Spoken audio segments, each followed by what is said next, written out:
like looking at myself in the reflection of the mirror, but the bar that's holding up my phone is exactly over my face and my body, so like I don't see anything. So this video is titled Women Should Be Selfish, the plight of the people pleaser. And girl, I've been there.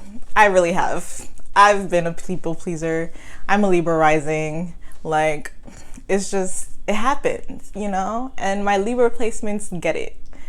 They get it. Other placements can obviously be people pleasers too, but like for different reasons.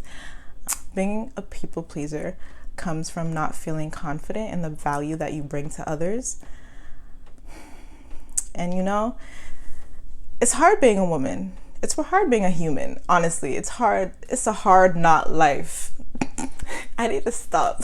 Women are illustrated to have no value if they're not beautiful. But like, you're alive, so obviously you do have value. You know how many other sperm cells could have gone into the egg cell? And when you're not confident in what you have to offer, you overgive.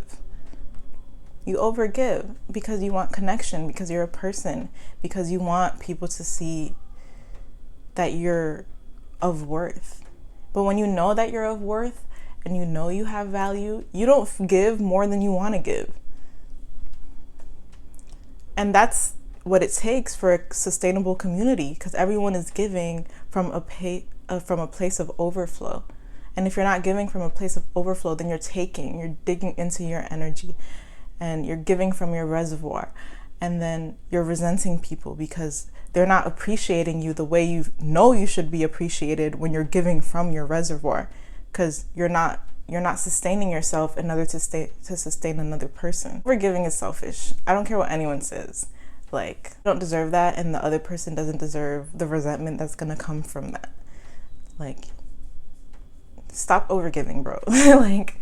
And here's how, and I realize the problem with overgiving and when you're in that space is sometimes you don't know when you're overgiving.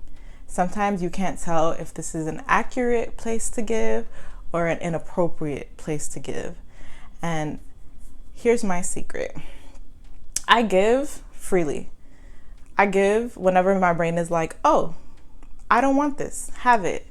I give whenever the inkling comes up. But if I start feeling tension in my stomach or in my chest, whenever I'm giving too much to someone, I stop and I go inward. Why am I giving this to this person? If it's because I don't want it or any other reason, then I hold on to it. I don't give it to them. I know, sometimes I'm like, do you want this? And the feeling comes up and I'm like, wait, I don't know if I want to give it to you. And I'm honest. That's what radical self-acceptance is. It's honesty. Honesty is honestly really the best policy for feminine energy and for masculine energy, because it's just being truthful to yourself. And obviously there's some times when like lying makes sense. I'm not gonna hold you. Like if your friend is in a pickle, I would lie for a friend. But like, if it's something that represents me and that embodies me, like I'm not gonna lie. I'm gonna be honest. And lying is stressful. Lying is anxiety inducing. Lying is overwhelming. Like I hate lying. Like I was that kid when I was younger that if I did something bad, sometimes when I did something bad, I would tell my parent anyways, because like, really, what are you gonna do? Put me on timeout. Like, go ahead.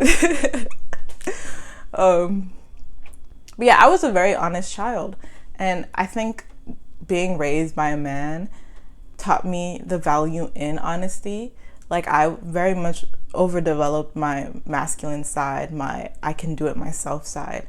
And then in the last couple of years, I've been focusing on developing my ability to receive gifts, my ability to receive support, my ability to receive affirmations. If you stop thinking you can do it all by yourself, life gets so much easier, because truly there's no reason for you to do all that. It's unnecessary. Humans are animals that were evolved to be in communities. Like a lot of cultures understand that, and a lot of cultures value that. But me, for example, I'm in New York. New York is a very much hustle bustle, do it or it won't get done type of space. I'm learning to cut back on that. Like, I can rely on my friends, I can rely on my uncles, I can rely on my parents. As the oldest child of immigrants, I don't have to do it all myself anymore. And saying no is really important. People don't really see the value in being able to say no. Like, after a certain point, you stop saying no to a person's request as beneficial to the both of you instead of detrimental to the other person. Because you don't know who else is in their life. If you don't want to do it, they might go to someone who is excited to do it. So why would you take away the opportunity for the person who's excited to do it to help them in that way?